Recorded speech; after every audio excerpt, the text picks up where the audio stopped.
You're listening to Welcome to Eloma, a podcast for highly ambitious dreamers who get shit done.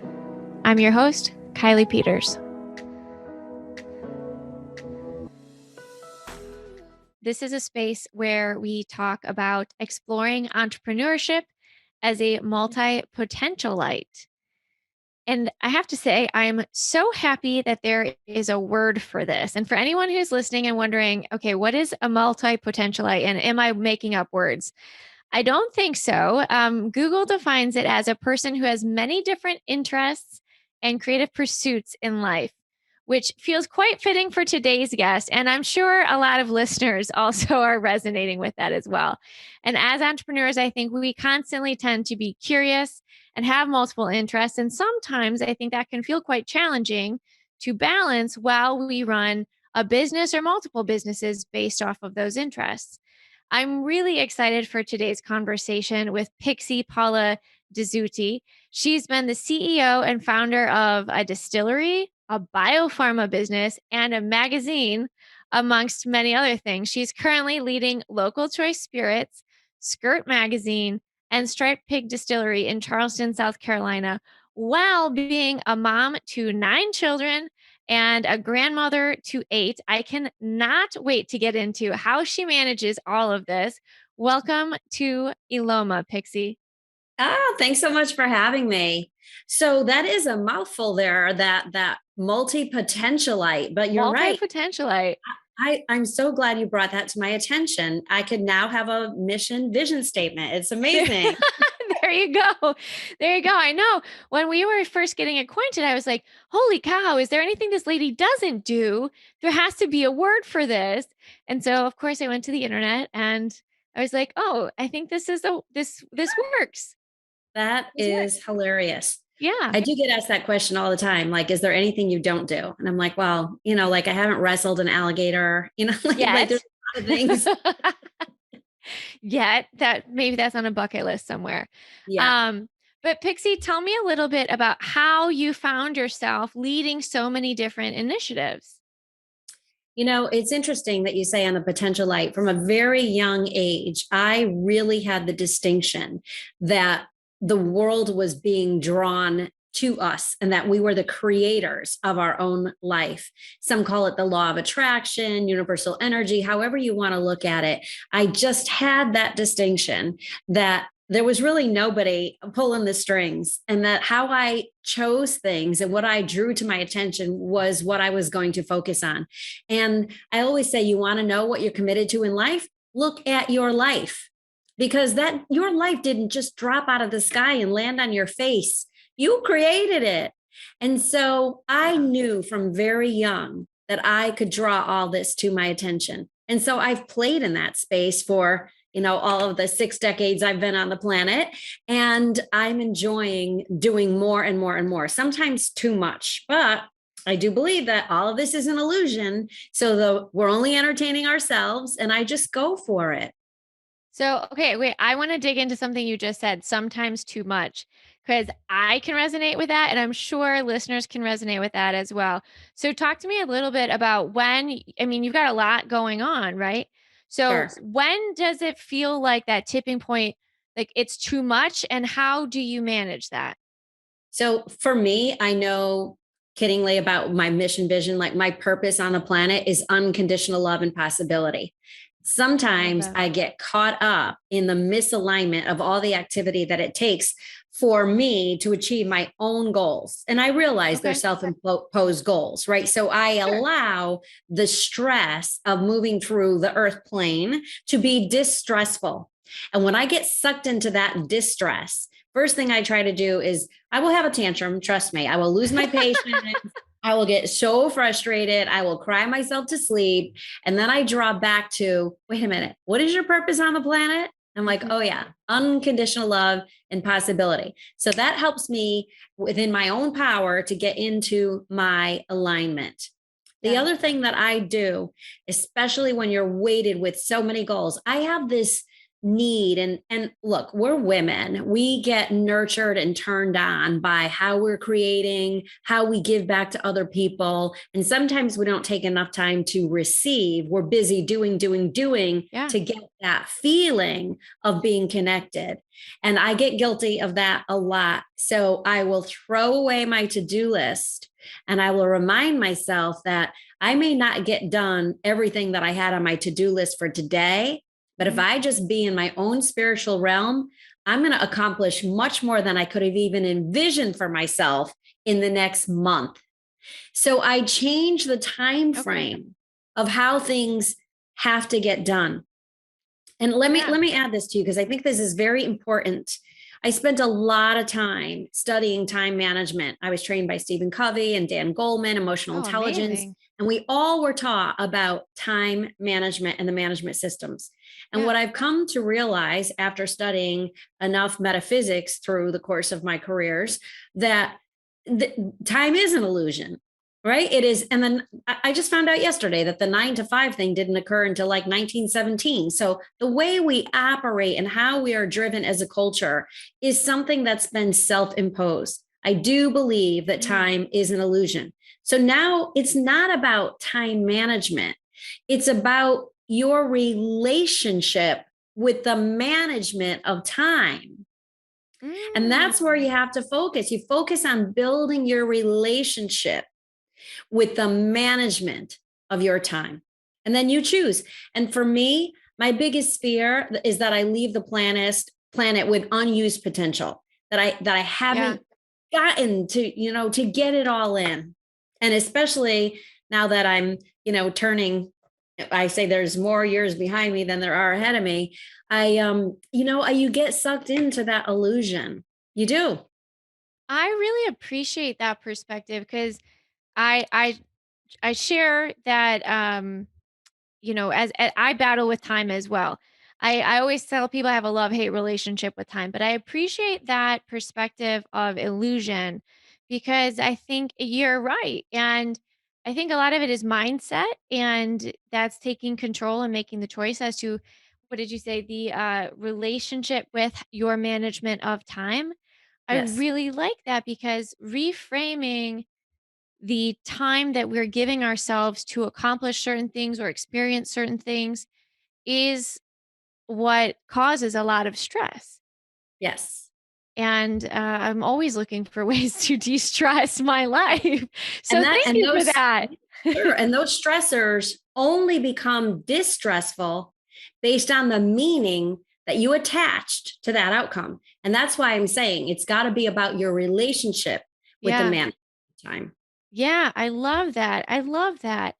Okay. So in going into all of your different initiatives, managing, what sometimes might feel like too much. We talked about that relationship with managing time and or relationship with the management of time. What have been some of your greatest challenges as you've run multiple different businesses and raised a family? The challenge is when you're a creator and a visionary, we learn the skills about manifestation and creation, and we're taught as entrepreneurs to stay focused, to never let anybody threaten your goal or interrupt or say no or discourage you from your path. We're taught that to stay focused and passionate and to follow our passions, and that everything will be okay. I have found that it's not about passion at all. Passion comes and goes, it flares and wanes.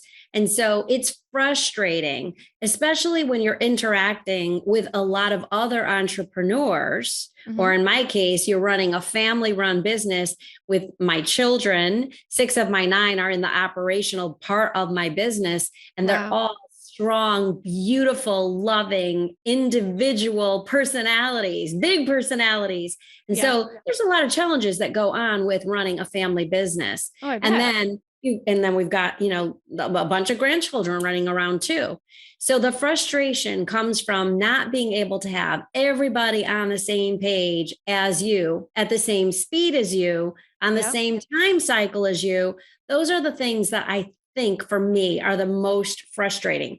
I want to do something and I want it done, And Mm-hmm. there's so many moving pieces with running so many corporations that I can't get the answers and the movement that I want in the moment that I want it done. And Yep. so I'm all about technology and blockchain and cryptocurrency. I fight for it. I speak about it all the time. I created the first NFT in the spirit space. There's so many things about technology and how it will improve the management of our time. So I'm Yeah. delighted. But these things I want to be instantaneous. I think that's the frustration for me, is that I can think about it, I can see it and focus it. And going back to that, as entrepreneurs, we're used to concentrating and focusing and seeing it and bring it into a fruition, right? Yeah. Visualize it Yeah. and make it happen. And people say, don't get stuck in your past. And I don't think it's about that. I think as creative entrepreneurs, we get stuck in our future. We spend so much time visualizing Yeah. about the future that when it doesn't happen like this, it's frustrating. So I don't find that Uh, it's about being stuck in the past. I find it's about the future not coming fast enough. Pixie, I feel like you are in my brain right now to a fault. Like I have a lot of spreadsheets. I have a lot of things. But you're totally right. And I appreciate that, like that call out, like bring you back to earth. And I think that also ties in with your comment about time and like that structure of time and how you go about that.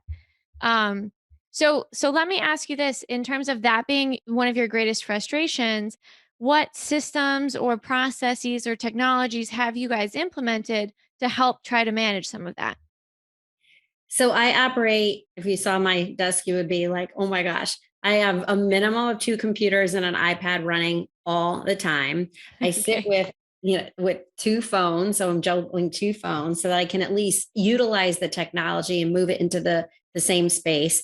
I'm Okay. frustrated because in our most of my industries, there aren't processes that we can put in place to streamline the logistics that have to happen in the archaic distribution channels around media and the beverage business. So Mhm. that's a big frustration. So you try to manage it the best you can. Otherwise, I would be saying put processes in place to kind of Yeah. streamline everything that you've got going on.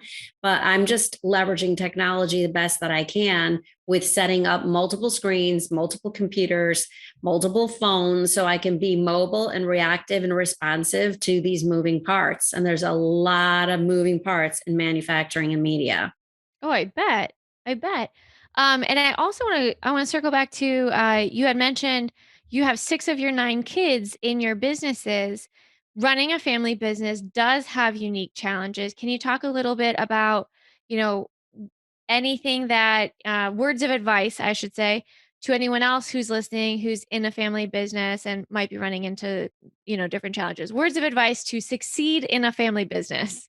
I'll tell you the advice I get from everybody else. Oh. Don't do it.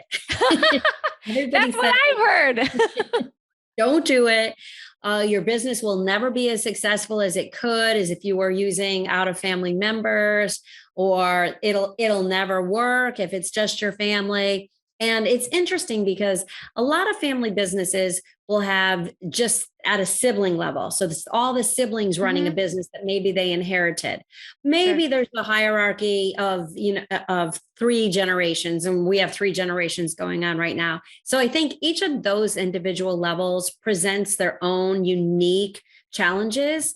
For Okay. ours, it's that I want to be mom more than anything, and I want to be liked and loved by my children.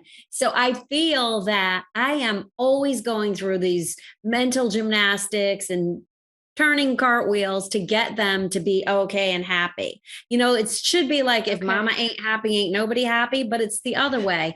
I'm such a lover. Like I'm in love with my children. I love them so much. And as I mentioned before, they're such strong personalities. Yeah. So I've just actually come to a realization and a turn in my own leadership this year that I said, when the kids are little, I say little kids, little problems, big kids, big problems. When the Sure. kids are little, you have to be a task master to make sure that they're safe, right? So you have to Sure.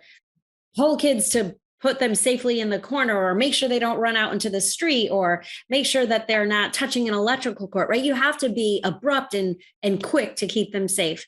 Well, I'm feeling like now, as they're older and I'm worried about, how much more time do I have on the planet? And I have a beautiful, wonderful mom who's 80 years old and she's starting to have some health issues. And so I'm realizing my dad died young at 70, and that seems Wow. young today's day. And I'm realizing that I don't want to be next in line. Like I go to her for everything. Yeah. She's just out of the mouths of babes, they say, and out of the wisdom of our aged.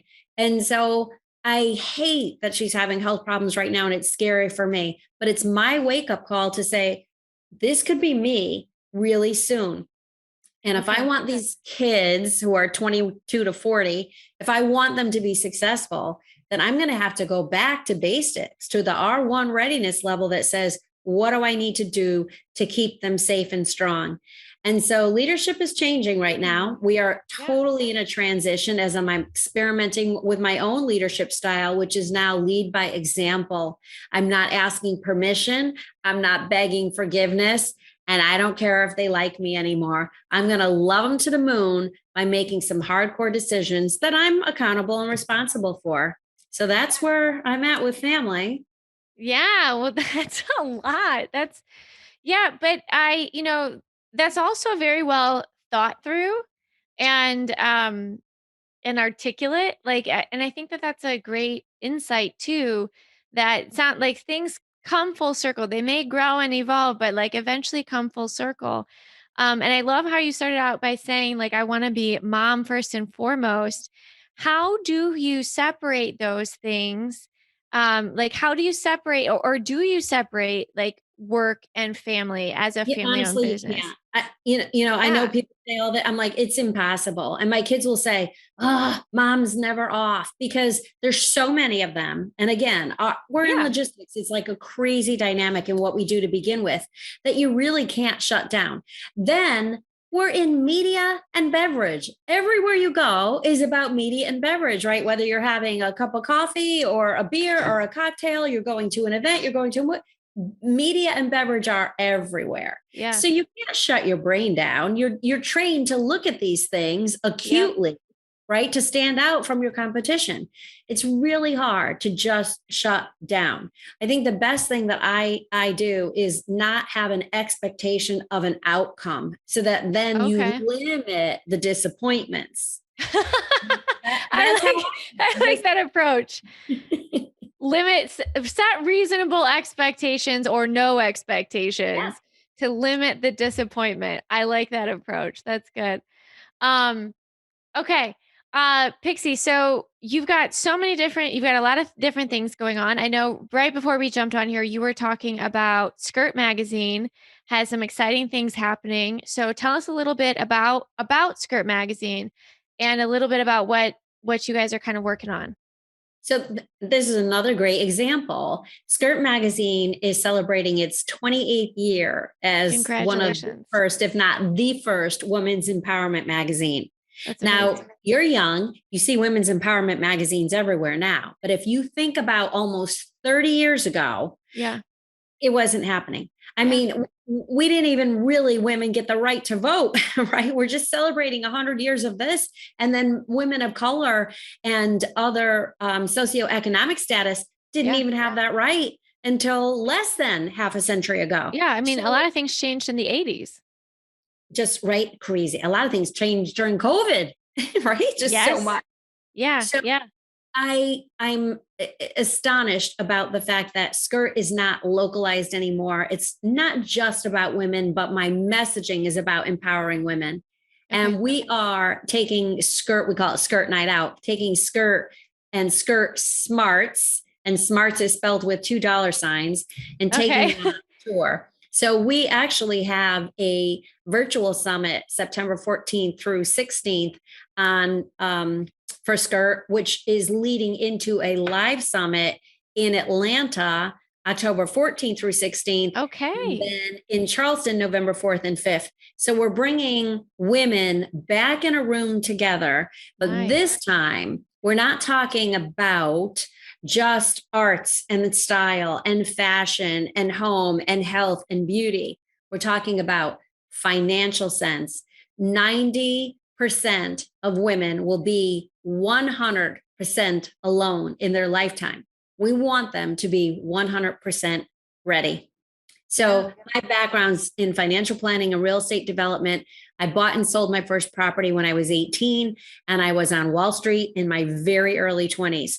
So I have been preaching this through my client base, but now I'm taking the new skirt is not just about being a pretty skirt, but it's about having that sexuality, that sensitivity, that street skirt smart sense, the sophistication, and the whole package, everything Yeah. together.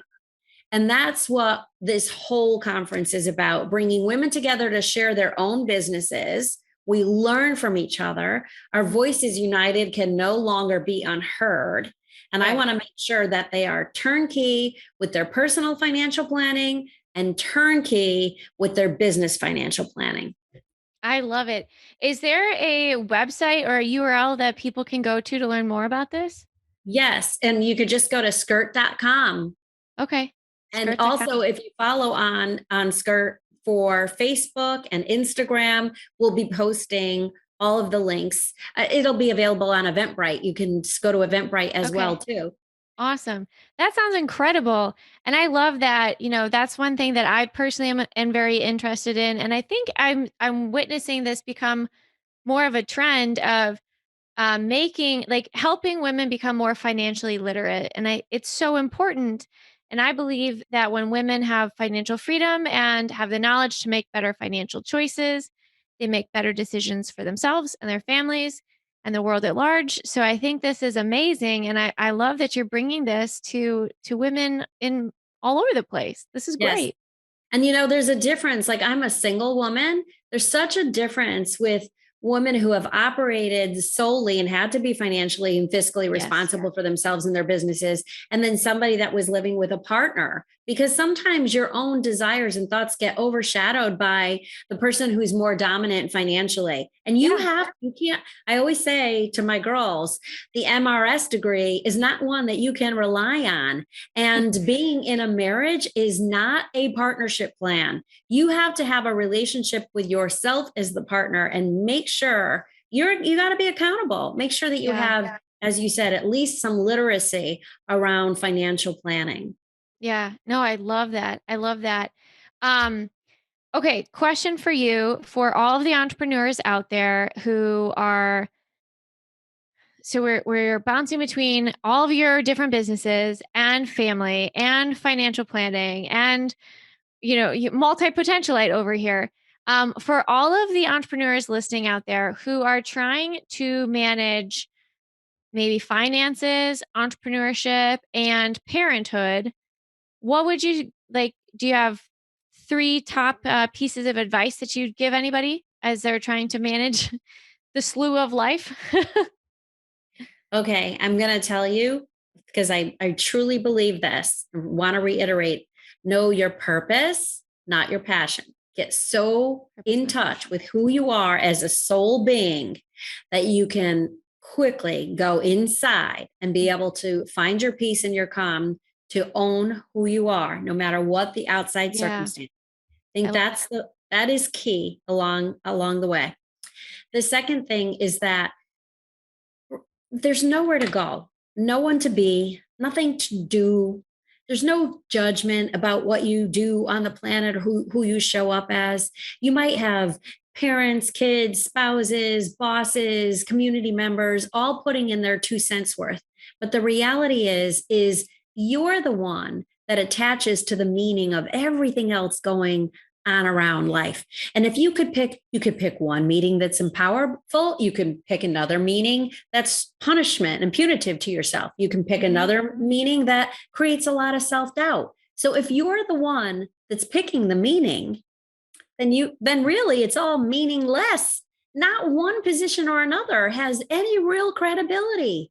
So don't make the whole experience be so full of meaning that's negative. Pick the meaning you want to have it have. And that's an Yeah, exercise in control. You get to choose. There's no yeah, one else inside there. So that's the second piece. So remember, know who you are at your core. yep, 2, don't make it mean something that's negative. You're in charge. Mhm. And third, I think I mentioned it, uh, don't be disappointed by the outcome. Don't have expectations that are going to create such havoc or disappointment for you that you can't continue to grow. Remember, it is all a journey. And if it's Mhm. meaningless and you know who you are and there's no ultimate outcome, at some point you're going to expire, right, into what I believe is a bigger, better world. I believe that we're here to learn and that Yeah. we've been around numerous times and that we're on a journey. Remember, we are all one and we are people first. Our process, our products, our relationships all come secondary to who you are with your relationship with your creator, and just be in that state of unconditional love. And you'll look at everybody and everything differently. I love that. I love that. And I mean, that messaging aligns so well with your personal purpose. So, yes, that makes so much sense. Um, Pixie, as we start to wrap up here, you have, by so many definitions, been wildly successful in your life. What is maybe a secret to your success that not a lot of people know? I get asked this all the time. More importantly, I ask myself of it all the time because I want to continue with my successes. So I Yeah. tend to look back and say, okay, what did I do? What did I do right? What did I do wrong? And how do I make sure I make that happen again? Hmm. And I think honestly, the only thing is not setting limits. I feel like we're limited by our own imagination. And so if you forget about what we just talked about, all the things to manage everybody Yep. outside and around you, right? But dream big. I have on my Instagram billionaire branding. If you're going to fall short of the mark anywhere, anyway, be careful where you're aiming, Yeah. right? Yeah. So don't set limits. Try to be limitless. And I think the rest will fall into place. But remember, you're the only one Yeah. setting the limits or telling yourself the story. So if somebody tells you no or can't be along with your vision, try to just tune that out immediately. Don't create limits for yourself. Do you have any quotes or objects or reminders that keep this top of mind for you on a regular basis? Yeah, I'm definitely like a quote person, but I love Einstein, Pythagoras, Hippocrates. I'm all over the place. But today, here, this is another good thing. Look for little hints from the universe and everything that you do. You get to choose your meaning, as I said. Mhm. So interact with your world in a way that it's supporting and that life is happening for you and through you, Yes. right? Not to you. Yes. And that will help you be empowered. But I love my mom. As I mentioned, she sent me this little card. It just came in the mail because I just closed on a major deal, being a woman to close on an industrial park in an opportunity zone Wow. that for a multi-million-dollar cost that will create 30 to 50 jobs in a reconditioned regenerative neighborhood. I'm so excited about the fact that I could do that. Congratulations. I'm over the moon stoked about it. And um, so she sent this card. There's no journey more satisfying than the one from wondering if you can to realizing you just did. And I love it because I hear this. I just talked about this on another podcast. The woman was saying, we don't take the time to celebrate ourselves as women Yeah. a lot. We make things seem seamless. We're used to juggling a lot and we go from one thing to the next. Okay, Mhm. did that. Or we're managing so many closing. I did 3 real estate closes this month. So it's like as you're Wow. going through all of this, you're not necessarily really doing this or recognizing Yeah. how important it really was. So I went and got my nails done, which I do like Good for twice a year. you. I'm like, Nice. that was like, oh wow, this is a big celebration. Yeah. And It seems so little. Like I know a lot of women go every week, every couple of weeks, but I'm so in the grind and I'm in manufacturing. So it seems Mhm. glamorous, but nope, you're in the trenches whenever you need to be. Yeah. So I would say just that today. So there's that. So my message is look for the messages and again, they're all meaningless. So be careful which one you make them mean. And then, so my message today, there's no journey more satisfying than the one going from wondering if you can to realizing you just did. I love it. I love it. Pixie, as we wrap up here, my last question for you is what is your greatest insight or discovery? Hmm.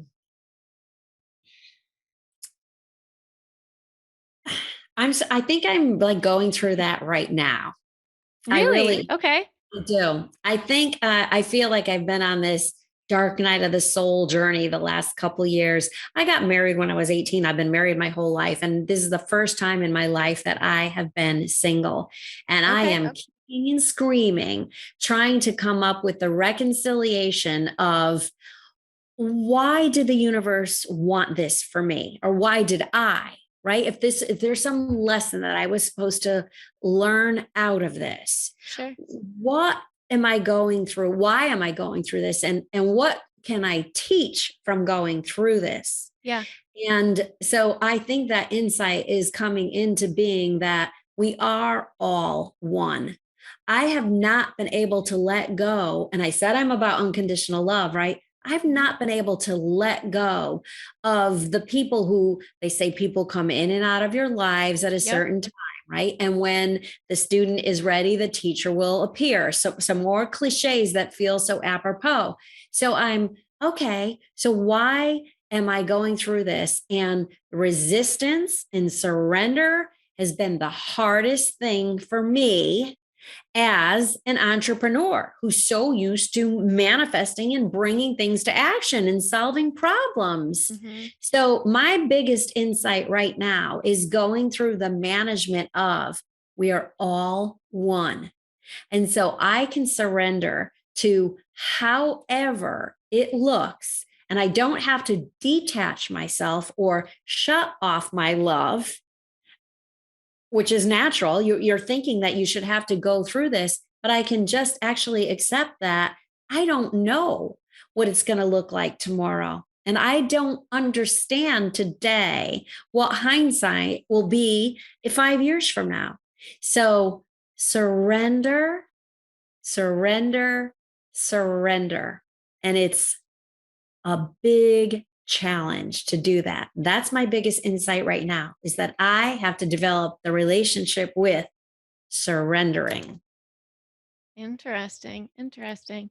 Well, Pixie, thank you so much for all of your words of wisdom and insights.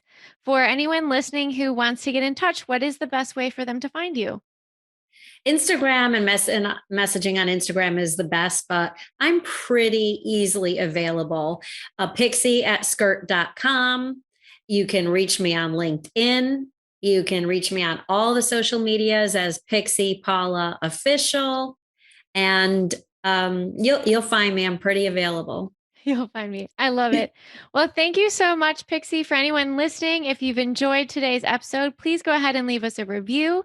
And as always, Pixie, it's been a pleasure. Thank you so much for your time and excited to see what comes next for you. Thank you so much for having me. I appreciate you. To continue learning how to better build your business and make your vision a reality, subscribe to the Welcome to Eloma email list at welcometoeloma.com.